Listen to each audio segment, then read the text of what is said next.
نحمدہ ونصلی وسلم علی رسولہ الکریم اما بعد۔ پارہ نمبر ہے 13، رکوع نمبر ہے 16 اور آیت نمبر آج ہم پڑھیں گے 27، 28، 29 اور 30۔ اعوذ باللہ من الشیطان الرجیم، بسم اللہ الرحمن الرحیم۔ یثبت اللہ الذین آمنوا بالقول الثابت فی الحیاة الدنیا وفی الآخرہ ویذل اللہ الظالمین ویفعل اللہ ما یشاء۔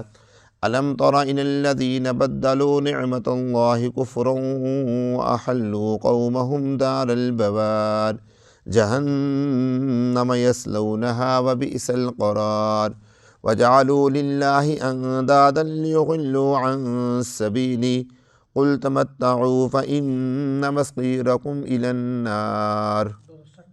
پیچھے صدق اللہ العظیم۔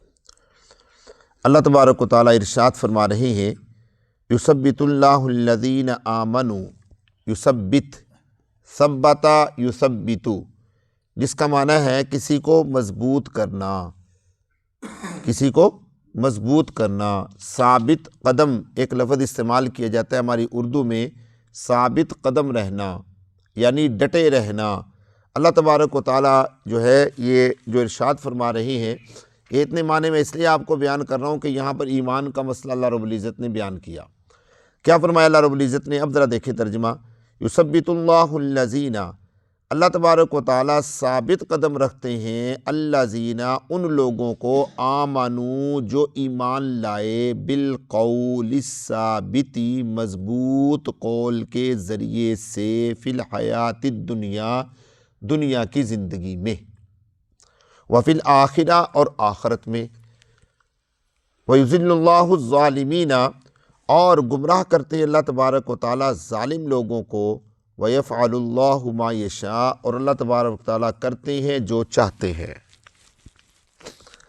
أَلَمْ تَرَ إِلَى الَّذِينَ، کیا نہیں دیکھا آپ نے ان لوگوں کی طرف جنہوں نے تبدیل کر دیا اللہ کی نعمت کو ناشکری کرتے ہوئے یا کفر کرتے ہوئے، وَأَحَلُّوا قَوْمَهُمْ، اور اتار دیا انہوں نے اپنی قوم کو دار البوار، ہلاکت کے گھر میں، جہنم یصلونہا، وہ جہنم ہے جس میں وہ داخل ہوں گے، وبئس القرار، اور وہ برا ٹھکانہ ہے۔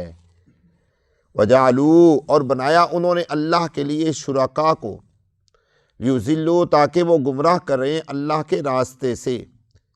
اے نبی آپ فرما دیجئے، تمتعوا، تم نفع اٹھاؤ، فإن مصیرکم الی النار، سو تمہارا ٹھکانہ وہ جہنم ہے۔ میرے دوستو، یہ ان آیات مبارکہ کا ترجمہ ہے جو آپ حضرات نے سنا۔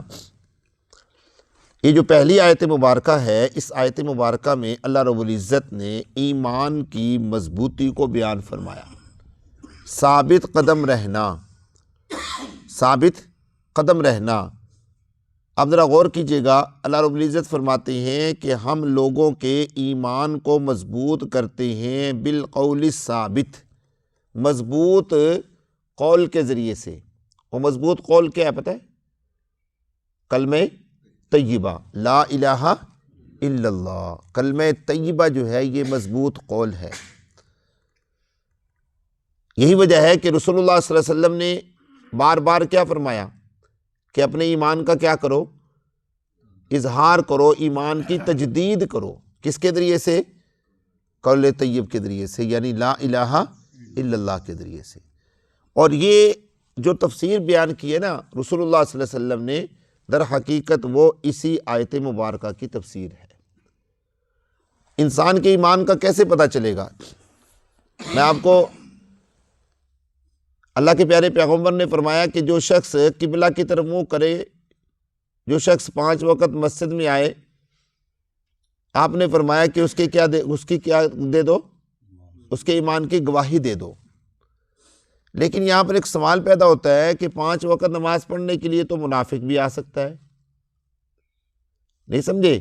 5 وقت نماز پڑھنے کے لیے تو مرتد بھی آ سکتا ہے، کافر بھی آ سکتا ہے، مسلمانوں کی مشابہت اختیار کرے۔ تو اللہ رب العزت نے اس کے لیے ہمیں کیا عطا فرمایا؟ کلمہ طیبہ عطا فرمایا کہ جو شخص اپنی زبان سے کلمہ طیبہ پڑھتا ہو، لا الہ الا اللہ محمد الرسول اللہ، تم اس کے مومن ہونے کی گواہی دے دو۔ اب ایک شخص یہاں پر ایک سوال کر دیتا ہے کہ منافق بھی تو کلمہ پڑھ سکتا ہے، تو اس کا جواب یہ ہے کہ اللہ تبارک و تعالیٰ نے ہمیں کلمہ طیبہ سے آگے مکلف بنایا ہی نہیں ہے۔ ہماری ذمہ داری کلمہ طیبہ تک ہے کہ جس آدمی نے ہمارے سامنے کلمہ پڑھ لیا، ہم نے اس کے مسلمان ہونے کی گواہی دے دی، اب وہ آگے مومن ہے یا کافر ہے، اللہ رب العزت نے ہمیں اس کا مکلف نہیں بنایا۔ ایک صحابی اللہ کے پیارے پیغمبر کی خدمت میں آتے ہیں، انہوں نے کہا یا رسول اللہ، ایک آدمی کو میں قتل کرنے لگا جنگ میں، تو وہ چھپ گیا درخت کے پیچھے، اور درخت کے پیچھے چھپ کر اس نے کلمہ پڑھ لیا، لا الہ الا اللہ محمد الرسول اللہ۔ میں نے اس کو درخت کے پیچھے جا کر بھی کیا کر دیا؟ قتل کر دیا۔ آپ علیہ الصلوۃ والسلام نے فرمایا کہ جب اس نے کلمہ پڑھ لیا تو نے اس کو کیوں مارا؟ وہ کہنے لگا یا رسول اللہ صلی اللہ علیہ وسلم، اس نے مجھ سے ڈر کے کلمہ پڑھا، اس نے ایمان کے لیے نہیں پڑھا۔ تو آپ علیہ الصلوۃ والسلام نے فرمایا حلا شققت قلبہ، کہ کیا تو نے اس کے دل کو چیر کر دیکھا تھا کہ اس کے دل میں کلمہ ڈر کی وجہ سے ہے یا آپ کے ڈر کی وجہ سے ہے یا اللہ کے ڈر کی وجہ سے ہے؟ اور مزے کی بات یہ ہے کہ رسول اللہ صلی اللہ علیہ وسلم نے فرمایا کہ یہ ایک ایسا قتل کیا ہے تو نے جس کا مداوع ممکن ہے ہی نہیں۔ کیوں؟ جس کو قتل کیا وہ تو کیا ہو گیا؟ مر گیا نا جی، وہ تو دنیا سے چلا گیا، اب کس سے معافی مانگے گا، کس سے معذرت کرے گا، کیسے اس کا مداوع کریں گے؟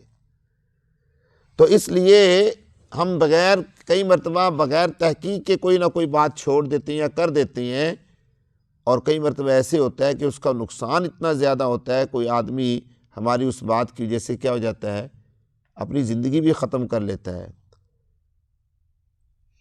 تو اللہ تبارک و تعالیٰ نے ہمیں جو مکلف بنایا ہے وہ کلمہ طیبہ کا مکلف بنایا ہے، اس سے آگے ہماری ذمہ داری کیا ہو جاتی ہے؟ ختم ہو جاتی ہے۔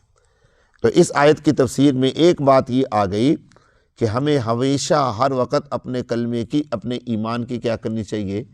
تجدید کرنی چاہیے، پڑھتے رہنا چاہیے، لا الہ الا اللہ محمد الرسول اللہ۔ کس نیت کے ساتھ؟ ایمان کی نیت کے ساتھ۔ ایسے نہیں، ایسے تو ہم پڑھتے ہیں صبح شام الحمدللہ 100 مرتبہ پڑھنے کی ترتیب ہوتی ہے، لیکن ایمان کی نیت کے ساتھ ہمیں کیا کرنا چاہیے؟ پڑھنا چاہیے۔ اس کے بعد اگلی آیت مبارکہ میں اللہ فرماتے ہیں وہ لوگ جنہوں نے اللہ کی نعمتوں کو تبدیل کر دیا، وہ لوگ جنہوں نے اللہ کی نعمتوں کو تبدیل کر دیا، کفرن کفر کرتے ہوئے، وَأَحَلُّوا اور ڈال دیا انہوں نے اپنی قوموں کو ہلاکت کے گھر میں، ہلاکت کے در میں۔ اللہ تبارک و تعالیٰ نے ہمیں جو اتنی بڑی نعمتیں عطا فرمائی ہیں، اب ان نعمتوں کو چھوڑ کر ترک کر کے ہم اور طرف جائیں۔ اللہ نے ایمان کی نعمت عطا فرمائی، ایمان کی دولت عطا فرمائی، دین اسلام کی زندگی عطا فرمائی، صحیح مذہب اور صحیح راستہ عطا فرمایا، حیا اور پاک دامنی والی زندگی عطا فرمائی۔ اگر اس زندگی کو ترک کر کے ہم بے حیائی کی طرف جائیں، لاپرواہی کی طرف جائیں، اللہ کی نافرمانی کی طرف جائیں، بتوں کی پوجا کریں، بتوں کے سامنے جھکیں اور ان کی عبادت کریں، تو یہ پھر دوستو کیا ہے؟ جہنم کا گھر ہی تو ہے نا، ہلاکت ہی تو ہے۔ آپ یقین نہیں کریں گے کہ ٹھیک ہے مسلمانوں کے مقابلے میں مشرکین اور مسلمانوں کے مقابلے میں کافر ترقی کرتے جا رہے ہیں اور ہمیں آئے روز خبریں ملتی ہیں، لیکن ان کی زندگیوں میں سکون نہیں ہے۔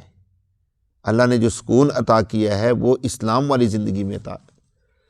اور ایک اور مزے کی بات آپ کو بتا دوں، آخری بات کہہ کے اپنی بات ختم کر رہا ہوں، کہ جو مسلمان کافروں کے نقش قدم پر چل رہے ہیں، کافروں کے طریقے کے اوپر چل رہی ہیں، جنہوں نے کافروں کا راستہ اختیار کیا اور ان جیسا اٹھنا بیٹھنا بنایا، اور وہ یہ سمجھتے ہیں کہ شاید اس مذہب کے لبادے سے ہٹ کر جو ہے وہ کامیابی ہے، اللہ کی قسم وہ بھی بے سکونے ہوئے پڑے ہیں، ان کی زندگیوں میں بھی سکون نہیں ہے، ان کی بھی حالت دیگرگوں ہو چکی ہے۔